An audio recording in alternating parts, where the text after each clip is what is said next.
Apakah Anda sudi diwafatkan dalam keadaan seperti ini yang belum baik? Setelah Anda tergerak untuk berubah, baru kemudian bikin visi ke depan. Ini pernah direncanakan oleh suami istri di masa lalu, dituliskan di dalam kitab yang sangat populer. Persoalannya, begitu ibunya mengandung, istrinya mengandung, lahir anaknya usia 2 tahun, maaf, mereka punya rencana. Anak ini insya Allah kita akan didik jadi lebih baik, keluarga kita lebih baik, anak ini akan jadi ulama. Qadarullah usia 2 tahun ayahnya meninggal. Ini kisah nyata. Ibunya ingat, saya tetap pertahankan untuk berubah, jadi lebih baik. Walaupun ayah tidak ada, saya single parent. Saya rawat anak ini sebaik-baik. Usia 4 tahun, anak ini, maaf ya, terkena penyakit buta permanen. Hijrah tidak akan sepi dengan ujian. Suami meninggal, single parent, anaknya kemudian buta permanen. Apa yang dilakukan oleh ibunya? Ibunya tetap berpedoman, Allah pasti akan berikan yang terbaik. Anak ini kemudian terus didoakan, bangkit di malam hari, perbanyak kemudian tingkatkan ibadah. Ingat ya rumus ini, orang tua yang rajin ibadah maka boleh jadi kebaikannya akan diturunkan pada anaknya. Ibunya yang berdoa, anaknya yang mendapatkan bagiannya. Matanya buta tapi diganti oleh Allah dengan ingatan yang luar biasa. Kalau Anda bacakan satu kalimat, satu baris ini, satu lembar buku dibacakan oleh Anda satu halaman, maka seketika dia akan ingat seketika tanpa diulang, dengan titik, dengan komanya. Anak ini kemudian dibawa ke sekolah Al-Quran, dimasukkan talaki ke syekh di sana. Syekh di situ kemudian membacakan pada saat itu surat Qaf, surah ke-50. Qaf dibacakan sampai akhir ayatnya. Anak ini anak yang paling kecil teman-teman, mata buta, gak bisa ngelihat. Teman-temannya berada di atasnya usianya, ada yang 6 tahun, 7 tahun, dia 4 tahun. Begitu selesai membacakan, kata syekhnya, lihat kalimatnya, man hafidha ala zahri qalbi, siapa yang hafal apa yang tadi saya bacakan, hafalan di dalam kepalanya, bukan di luar kepala. Hafal di luar kepala masih belum hafal. Kata syekhnya, hafal di dalam kepalanya. Tiba-tiba saat semuanya diam menyimpan tangannya begini, anak yang buta tadi mengangkat tangannya mengatakan, hafidtu ala zahri qalbi, saya sudah hafal. Syekhnya penasaran, kata syekhnya, bagaimana? Diambil anaknya ke depan, diminta baca, Masya Allah, bacaannya bukan hanya hafal, makhrajnya, sifat hurufnya, tajwidnya, semua mirip dengan syekhnya. Kata syekhnya, minal an tadrusul hadis, dari sejak sekarang ananda mesti belajar hadis, karena Quran itu dijamin kemudahannya, hadis yang tidak ada jaminan. Anak ini secara singkat, tinggal 1 menit, pulang ke rumahnya, diantar oleh asisten rumah tangga ibu tadi. Begitu nyampe di rumahnya, wajahnya gembira, mengatakan pada ibunya, Ummi, ibu, tadi saya dipuji oleh saya begini, ada kejadian begini, saya seperti ini. Kata anak ini, minal an uridul hadis, ma, sekarang saya pengen belajar hadis. Kata ibunya, ya bunayya iktafi bil Quran, anakku sayang, kamu punya keterbatasan, supaya kamu nggak capek sekarang Quran dulu, baru setelah itu hadis. Kata anaknya, lah, dia percaya pada gurunya, dia percaya pada keyakinannya, dia katakan, ma, saya pengen belajar hadis. Dia tinggalkan ibunya sambil meraba jalan begini ke kamarnya.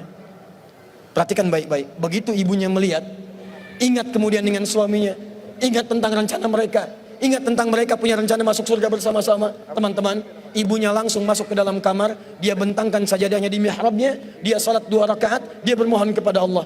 Saat sujud itulah dia tumpahkan segala keinginannya. Perhatikan kalimatnya. Rahasianya ada di Quran surah ke-17 ayat 110 sampai dengan 111, paling kanan sebelah atas. Ya Allah yal basir, yalladzi ala kulli syai'in qadir, a'id basirat ibni. Saya mau akhiri. Ketika tumpah air matanya dia katakan, ya Allah yang maha melihat, mohon kembalikan penglihatan anak saya. Yal basir, yalladzi ala kulli syai'in qadir, a'id basirat ibni. Begitu mengatakan kalimat itu, capek ketiduran. Kemudian pada saat itulah anaknya sedang mengulang surat Qaf di kamarnya. Begitu ibunya mengatakan yal basir, anaknya sampai pada ayat ke-22. Laqad kunta fi ghaflatin min hadza fakashafna 'anka ghita'aka wa basaruka al-yawma hadid. Ibunya menyebut yal basir, anaknya sampai di ayat wa basaruka al-yawma hadid. Dulu pandanganmu tertutup, sekarang kami akan buka, kamu akan melihat setelah ini dengan setajam-tajamnya. Ayat ini sebetulnya kemuliaan akhirat, tapi diturunkan mendapatkan kemuliaan dunia. Tiba-tiba setelah baca ayat ini, ibunya berdoa, bersamaan kalimatnya, tiba-tiba terbuka pandangannya. Anak ini bisa melihat kembali. Saking kagetnya dia lompat, dia kejar ibunya. Ummi, laqad ra'ait. Ma, saya bisa lihat lagi. Ma, saya bisa lihat lagi. Ibunya kaget kemudian terbangun. Dia peluk anaknya, dia katakan, "Nah, mungkin kamu melihat bukan dengan hatimu. Kamu melihat bukan dengan matamu. Rubbama ra'aita biqalbik, laisa bi'ainik." Mungkin bukan matamu tapi hatimu. Waktu habis. Kisah belum selesai. Tinggal 1 menit. Boleh 1 menit? Lihat sini. Kata anaknya, "Mah, saya melihat dengan mata saya. Ini mama pakai baju ini. Di sekitar kita ada benda-benda ini." Allahu Akbar. Ibunya kemudian yakin anak itu bisa melihat. Dipeluklah anaknya. Keduanya kemudian menangis. Dan ibunya sejak saat itu yakin bahwa anak ini punya kemuliaan besar di masa depan. Maka disekolahkanlah kemudian tempat-tempat terbaik. Belajar hadis terbaik. Diingat segalanya. Cepat luar biasa. Anak ini kemudian dikenal dengan luar biasa di masa depan. Nama anak ini adalah Muhammad. Bapaknya yang meninggal namanya Ismail, kakeknya namanya Ibrahim, kakek buyutnya Al-Mughirah, eyang buyutnya Al-Bardizbah, tinggal di kecamatan Ju'fah, di Kabupaten Bukhara, Provinsi Khorasan, negara Uzbekistan sekarang. Kelak di kemudian hari, dia dikenal dengan nama daerahnya Bukhara, dengan Al-Bukhari. Itulah kisah Imam Al-Bukhari. 2 orang suami istri, yang bersiap merubah hidupnya, diturunkan pada anaknya, dan kemuliaan itu diraih. Saya yakin, kalau Anda berhijrah malam ini, boleh jadi yang hafal Quran, mungkin anaknya, mungkin cucunya, mungkin turunan-turunan Anda. Tapi ketahuilah, ketika Anda punya peran di dalamnya, maka surga akan disiapkan untuk semua Anda satu keluarga besar. Saya mohon izin pada panitia, saya ingin persaudarakan Anda semua, supaya datang Anda bukan cuma sekedar datang. Siap bersaudara insya Allah? Siap berbagi insya Allah? Siap bersinergi insya Allah? Muhajirin? Muhajirin? Ikuti saya, berdiri semua, berdiri.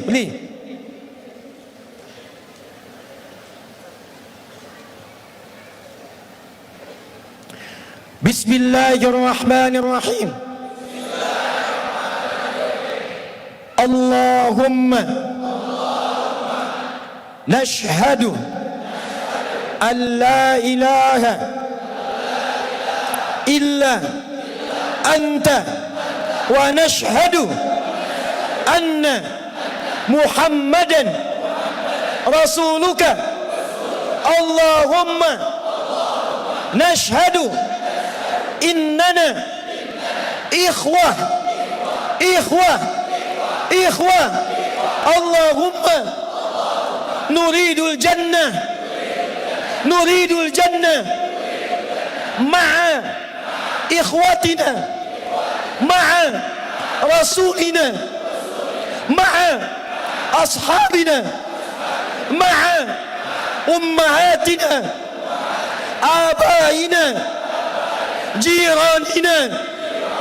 Ya Allah, kami bersaksi Engkau Tuhan kami, Engkau satu-satunya Tuhan yang layak diibadahi. Kami bersaksi Nabi Muhammad Rasulmu yang kami cintai. Ya Allah, kami berjanji di malam ini kami bersaudara ya Allah.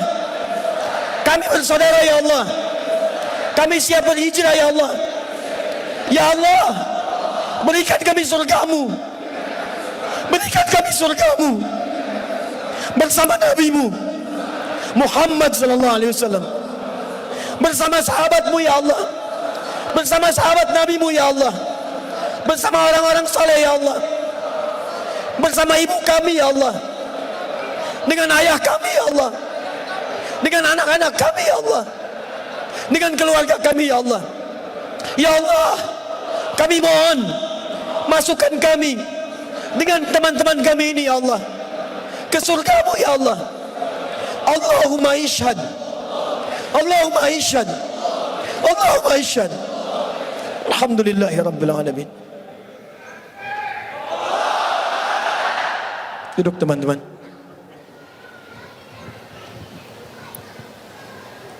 Saya mohon setelah ini, saat antum pulang, kenalilah teman-teman Anda.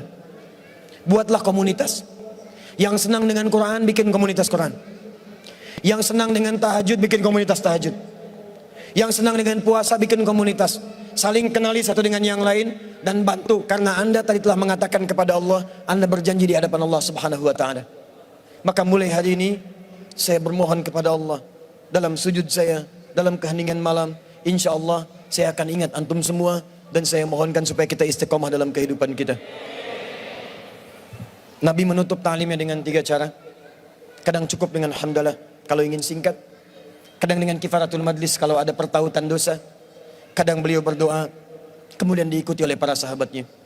Saya tidak tahu momen ini kapan lagi terjadi, jadi saya ingin gabungkan ketiga-tiganya. Kita berdoa kepada Allah, mudah-mudahan dengan doa kita di malam hari ini kita diberikan kemuliaan oleh Allah Subhanahu wa taala.